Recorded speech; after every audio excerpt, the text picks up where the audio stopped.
everybody. My name is Olumide. As you always know, my experience around climate change is very, very deep. And because of the issue that we have been having across the country when it comes to sea level rise, makes me to take a trip down to Ayetoro in Ondo State, where we have seen a lot of sea level rise.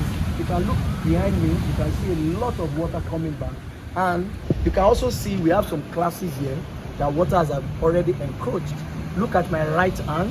This is a school that you know or market. It has already been damaged because there is no opportunity for these people in this community. And I can tell you, sea level rise, gas flaring, desert encroachment, all these issues, flooding is the one that is taking out opportunities from a lot of communities in Nigeria. And you see, Ayetoro have been facing this for many years, and this intervention is very, very low. So what can the government do? I'm here with a brother, a friend, Mr. Emmanuel. Please come over. Mr. Emmanuel is one of the community member here. What he has been doing is that he has been making sure that a lot of things or a lot of intervention happens, and they have been talking about it. So Mr. Emmanuel, please can you tell me more about this Ayetoro and what has been happening in Ayetoro? Yeah, Ayetoro community founded in 1947. It's a theocratic setting funded by the group of apostles, so that moved to Ayetoro community, and basically they moved here 1947, precisely on January 12th.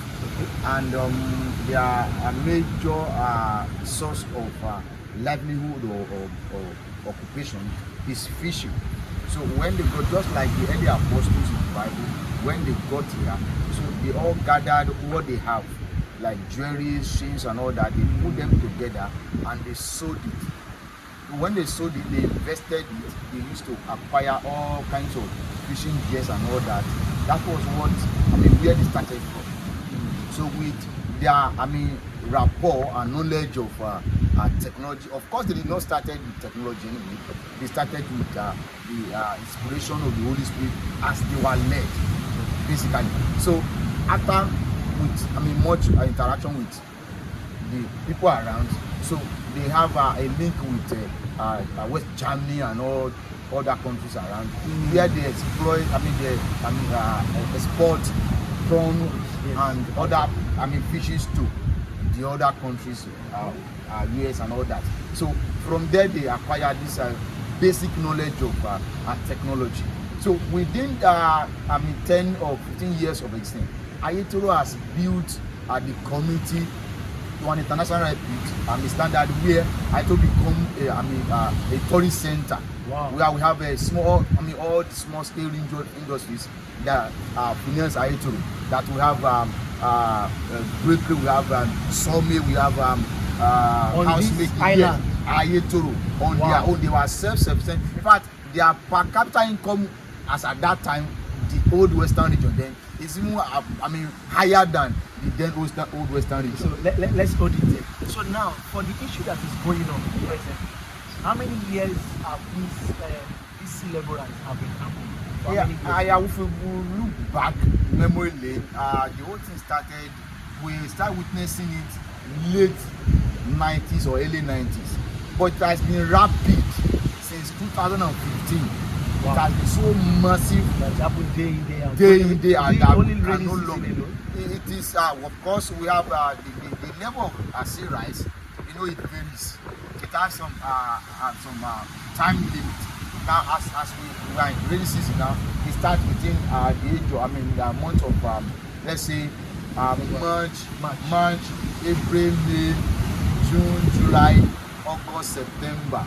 By the time we have anything from November, we experience absolute quietness. Good. So let me also ask this one. Now, what has this already caused in the community? Just give me like 3 key things that is affecting you people as a community. Now, the first thing I want to mention is that our means of livelihood has been taken away completely. Good. 1. Then 2 is our economic power. Wow. In terms of fishing, then in terms of course, that is the source of our livelihood. Yes. Then another thing is that the economic aspect that I talked about, that in terms of buying and selling, most of shops have been damaged, and Because of a the lot of sea those people, they don't really have places to relocate their shops. So thereby it has actually relent them back to square one, where they don't know where to start from. So the another thing is that the educational aspect of it is known. Yeah, I mean, because it's the gone. celebrants have taken it. So fantastic. Let me also know now, for the sake of, for the whole world to understand that there's need for change. So what is your request to the government concerning sea level rise in Ayetoro? Yeah, my concern is not too far from what Ayetoro and committee entirely have been requesting in the time past. So what we are requesting folks is that we are clamoring, we are praying, we are calling, we are appealing to the federal government to come to our aid, rescue us. We are at the same time calling on all relevant agencies to come to our aid, because as it is that we can no longer live our normal life. Virtually all the aspects of human. You have to sleep with one eye open. Exactly. We sleep with one eye open and the other one closed. In fact, it becomes a question, a rhetorical question. I mean, who is next? Yeah, who is next? That's the question we are asking. Okay, so has there been any death issue during this celebration? Well, to the glory of God, we only record one, though it's been a very long time, that around about 5 or 6 years back, but just a little baby. Why that won't happen? Because I want to say that, to the glory of God, all of us, about 80% of all Ayetoro residents here, we are natural swimmers. So that's what has been saving and been helping us over the years. So thank you very much, Mr. Emmanuel.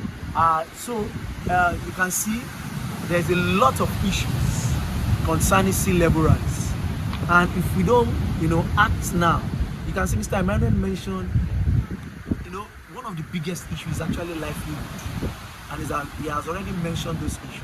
So how do we now start talking about this issue? Because all what you have been hearing on social media, it's like everything is normal, everything is fine, but it is not. I am here live in Ayetoro, and I can tell you that what I've seen, the community is getting deteriorated, and there is a need for urgent action. And so the conversation of climate change that we are talking about, if we don't make this change now, like he said, he has taken away a lot of livelihood. Children cannot go to schools again.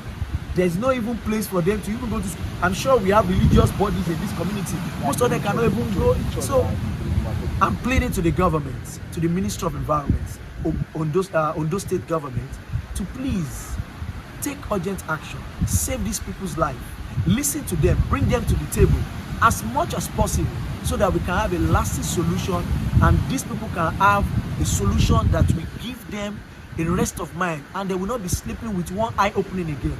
Thank you so much, and I'm sure that with this short conversation we'll be able to see a solution to this community.